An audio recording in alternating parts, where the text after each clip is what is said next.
Namaskar. Next example.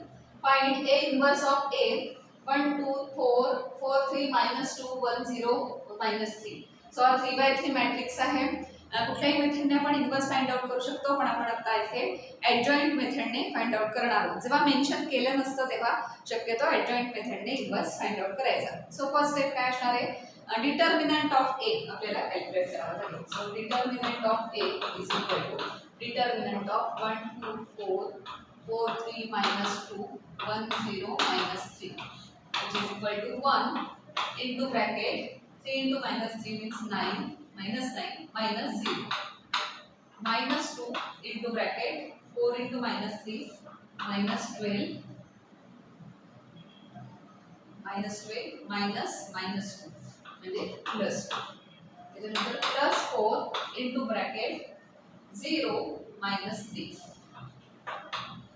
0 minus 3, which is equal to minus 9, minus 10 into 2 म्हणजे minus plus हे झाले minus 10 into 2 minus 20, so plus 20 and 4 into 3 12 minus 12, so minus 9 minus 12 means झाले minus 21 plus 20, which is equal to minus 1. Minus 1 is not equal to 0. So we can find A inverse for this matrix कारण determinant non-zero आहे. जसा determinant non-zero check करतो आपण, पण इथे adjoint मेथडला determinant ची value पण आपल्याला लागते. तर ती आलेली आहे -1. ते आपण इथे लिहून घेऊया आपल्याला पुढे लागणारे फॉर्म्युल्यामध्ये. determinant of A is equal to -1. आता डिटर्मिनंट झाल्यानंतर आपण काय पुढे चेक करतो? कोफॅक्टर्स काढणार आहोत. आता इथे 3/3 मॅट्रिक्स आहे, त्यामुळे 9 कोफॅक्टर्स येणार आहेत आणि त्या 9 कोफॅक्टर्सची प्लेस आणि मग त्याच्यानंतर ॲडजॉइंट वगैरे असं करून तो इन्व्हर्स येईल. इलेमेंटरी ऑपरेशनने सुद्धा ह्याचा इन्व्हर्स तुम्ही फाइंड आउट करू शकता. तुम्ही एक होमवर्क म्हणून असं करा की एखादं एक्झाम्पल घ्यायचं आणि इलेमेंटरी रो ऑपरेशन्सने सॉल्व्ह करायचं इन्व्हर्स आणि ॲडजॉइंट मेथडने पण इन्व्हर्स करायचं आणि टॅली करा की दोन्ही इन्व्हर्स सेम येत आहेत ना. अर्थातच सेम येणार आहे, पण ही मेथड थोडी जास्त इझी आहे. सो कोफॅक्टर्स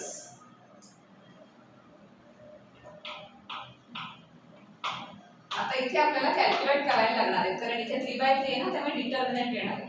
फर्स्ट आपण A11 घेऊया. A11 पोझिशनचा म्हणजे हा नंबर आहे. याचा कोफॅक्टर काढायचा असेल तर ही रो आणि हा कॉलम इग्नोर करायचा. म्हणजे कुठला आला 3 into 3 म्हणजे -3 -0 असा. सो -3 -0 म्हणजे सॉरी -3 नाही, 3 into 3 9, -9 -0 म्हणजे -9 आला. पण -9 नाही, त्याला मल्टिप्लाय काय करायला लागणार आहे? -1 raised to 1 plus. सो किती येणार ते -1 आणि हा काय त्याला +1 झाला. सो -9 ते तसंच आहे. सो फर्स्ट आता हे कोफॅक्टर काढताना थोडे केअरफुली काढा कारण कुठे प्लस झालं मायनस झालं चुकायला. सो A11 काय आला? -9 कारण हा नंबर आहे ना. सो हा ही रो आणि हा कॉलम इग्नोर केला. रिमेनिंग काय 3 into 3 -3 -0.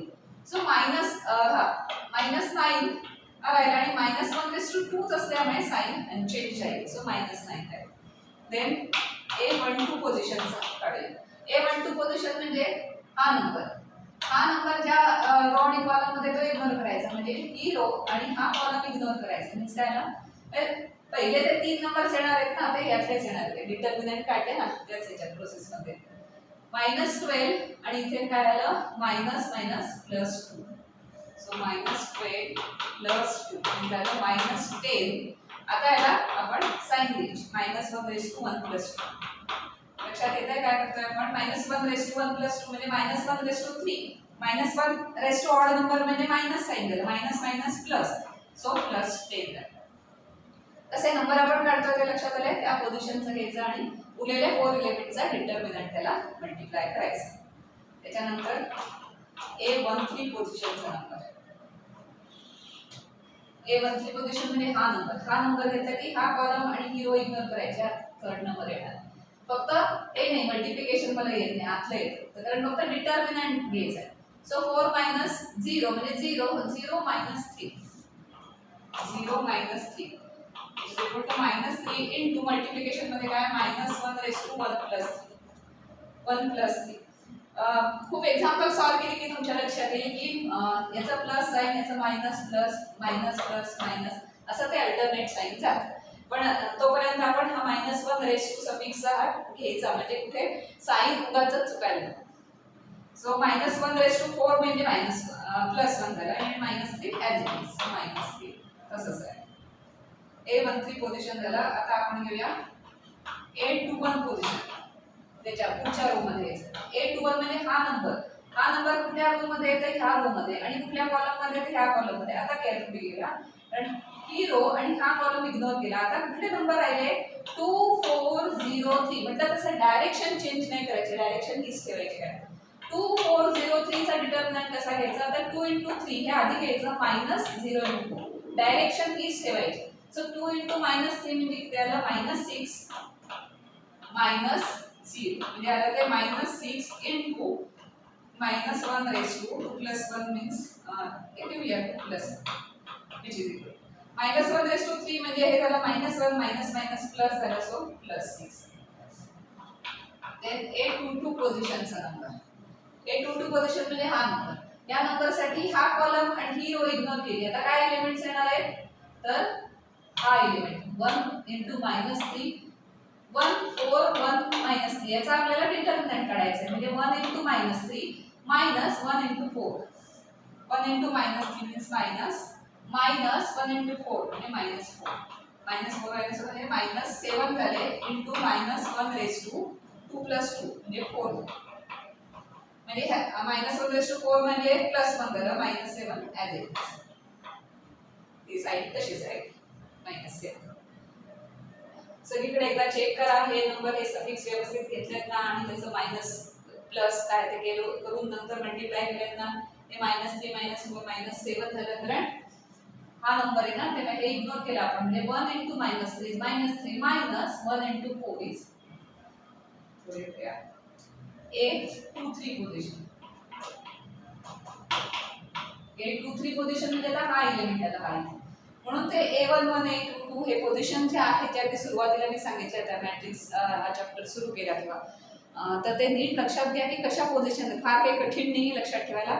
A11 पासून स्टार्ट होतो. पहिला सफिक्स येतो रो साठी दुसरा सफिक्स येतो कॉलम साठी. कुठला कॉलम आहे कुठली रो हे दिसतच तिथे त्यावरून तो सफिक्स तुम्हाला ठरवता येईल. सो A23 कारण सेकंड रो थर्ड कॉलम ना सो हा नंबर आहे म्हणजे हा कॉलम आणि ही रो इग्नोर केली. आता कुठले 4 नंबर राहिले 1 2 1 0 कुठले नंबर राहतात ते बघा त्याचा डिटर्मिनंट काढायचा आहे. सो कुठले नंबर आहेत 1 2 1 0 बिकॉज हा कॉलम आणि ही रो इग्नोर केली की 1 2 म्हणजे 1 * 0 डायरेक्शन तीच ठेवायची ही -1 so 1 * 0 0 - 2 0 - 2 which is equal to -2 into bracket -1 raised to 2 + 3 -1 raised to 5 होते मैं माइनस प्लस सो प्लस. त्याच्यानंतर नेक्स्ट रोला येऊया A31 म्हणजे third row first column. So हा पोझिशनचा नंबर आहे. हा कॉलम आणि ही रो इग्नोर केली की काय होणार 2 * 2 2 * 2 -4 -12 याला ते -16 into -1 raised to 3 + 1 -1 raised to 4 म्हणजे झालं +1 -16 आहे. त्याच्यानंतर A32 पोझिशन म्हणजे हा नंबर म्हणजे आता हा कॉलम आणि ही रो इग्नोर केली का हा कॉलम आणि ही रो इग्नोर केली की 1 4 4 -2 हे नंबर राहतात 1 4 4 -2 म्हणजे 1 * -2 means -2 4 * 4 कारण या 4 नंबरचा घ्यायचा ना त्याला ते -18 and -1 raised to 3 + 2 -1 raised to 3 + 2 म्हणजे झालं -1 raised to 5 which is minus आणि मायनस प्लस सो प्लस आहे. तर लास्ट नंबर राहिला A32 3/3 मॅट्रिक्स आहे त्यामुळे 9 कोफॅक्टर्स येणार 4/4 मॅट्रिक्स असेल तर 16 कोफॅक्टर्स येणार पण ते कोफॅक्टर्स फक्त केअरफुली काढायचे. A33 पोझिशन म्हणजे हा नंबर हा कॉलम आणि ही रो इग्नोर केली म्हणजे काय आलं 1 * 3 3 minus 4 2 8 3 - 8 which is equal to -5 raised to -1 raised to 3 + 1 raised to 6 is +1 and -5 तसंच आहे -5. आता आपल्याकडे सगळे कोफॅक्टर्स आलेले आहेत. आता आपण कोफॅक्टर्स ऑफ A असा एक मॅट्रिक्स फॉर्म करू शकतो. आधी तो मॅट्रिक्स फॉर्म करायचा असतो आणि मग ऍडजॉइंट कडे जायचं आहे. So next step is cofactors of A हा मॅट्रिक्स फॉर्म करायचा.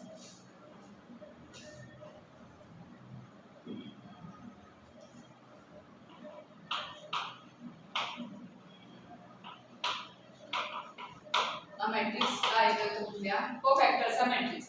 त्या पोझिशनला नंबर लिहायचे चुकवायचं नाही. A11 पोझिशन म्हणजे ही पोझिशन आहे -9, A12 पोझिशन म्हणजे next 10, A13 position means -3, then A21 position second row 6, त्याच्यानंतर -7, then +2, A31 position third row -16, 18, -5. एकदा सगळे चेक करा. म्हटलं तसं कुठेतरी माझं सुद्धा कॅल्क्युलेशन मध्ये प्लस मायनस मायनसचं प्लस वगैरे असं होऊ शकतं. पटापट घाईत आपण सॉल्व्ह करत असतो आणि ते कधीतरी असं राहतं. तुम्ही हे एक्झाम्पल सॉल्व्ह करा आणि जर कुठे माझं इथे चुकलेलं असेल तर मला कमेंटमध्ये नक्की लिहा की तुमचं इथे मायनसचं प्लस झालंय किंवा 3चं 9 लिहिलंय वगैरे असं काहीतरी झालेलं आहे या एक्झाम्पलमध्ये. तर तसं काही झालं असेल तर घ्या. मेन मी तुम्हाला काय की मेथड काय ही शिकवते. तर मेथड तुम्ही लक्षात घ्या. इथे कॅल्क्युलेशन मध्ये जर काही मागे पुढे माझं चुकून झालं असेल, येत नाही म्हणून नाही तर चुकून झालं असेल तर मला नक्की कमेंट बॉक्समध्ये लिहून पाठवा. सो हा ऍडजॉइंट ऑफ ए इथे सॉरी हे कोफॅक्टर्स ऑफ ए इथे फॉर्म झालेला आहे. अजून ऍडजॉइंट आलेला नाहीये. बघा येईल सिंपल आहे. आता next step adjoint of A. Adjoint कसा फॉर्म करतो आपण? जो हा मॅट्रिक्स दिलेला आहे तो ट्रान्सपोज घ्यायचा त्याचा, फक्त एवढंच काम आहे आपल्याला. ही जी रो आहे ती याचा कॉलम लिहायची म्हणजे -9, 10, -3 अशी कॉलम लिहायची. ही रो आहे ती कॉलम म्हणून लिहायची 6, -7, 2, त्याच्यानंतर ही रो -16, 18, -5. सो आपला ऍडजॉइंट ऑफ ए पण इथे तयार झालेला आहे. आता काय राहिलं शेवटची स्टेप, लास्ट स्टेप राहिली determinant of A find out करायचं. डिटर्मिनंट ऑफ ए तिथे लिहिणार आता. सॉरी डिटर्मिनंट नाही, इन्व्हर्स ऑफ ए आता आपण फाइंड आउट काढणार. 1 determinant of A into adjoint of A which is equal to 1 काय डिटर्मिनंट ऑफ ए -2 म्हणजे -1 ने मल्टिप्लाय करायचं आतमध्ये. आता हे सिंपल आहे त्यामुळे आतमध्ये सगळ्यांना आपण मल्टिप्लाय करू. -9, 6, -16, 10, -7, 18, -3, 2, -5. आता इथे नंबर जो असेल असा काहीतरी वेगळा नंबर असेल तर असंच ठेवलं तरी चालेल. दिस इज युअर इन्व्हर्स. पण -1च आहे ना, 1/-1 मायनस त्यामुळे त्याला आतमध्ये मल्टिप्लाय करून तुम्ही अजून एक स्टेप करा आणि इन्व्हर्स फायनली लिहा. Therefore, a inverse हा -1 आहे आतमध्ये मल्टिप्लाय करून सगळ्यांची साइन चेंज होती. 9 -6 + 16 -10 + 7 -18 3 -2 + 5. So this is your a inverse. आपण a inverse 3/3 मॅट्रिक्सचा फाइंड आउट केला आणि ऍडजॉइंट मेथड वापरली. म्हटलं तसं जरा लेंदी आहे मेथड पण सिंपल आहे as compare to elementary row operations. Elementary ऑपरेशन्सने इन्व्हर्स काढणं थोडं विचार करत असायला लागतं की कुठली ऑपरेशन्स करायची, कसं ते ॲडजस्टमेंट करायच्या वगैरे. इथे इझी आहे कारण फक्त कोफॅक्टर्स काढले आणि मग ते सगळे ट्रान्सपोज वगैरे घेतलं की ए इन्व्हर्स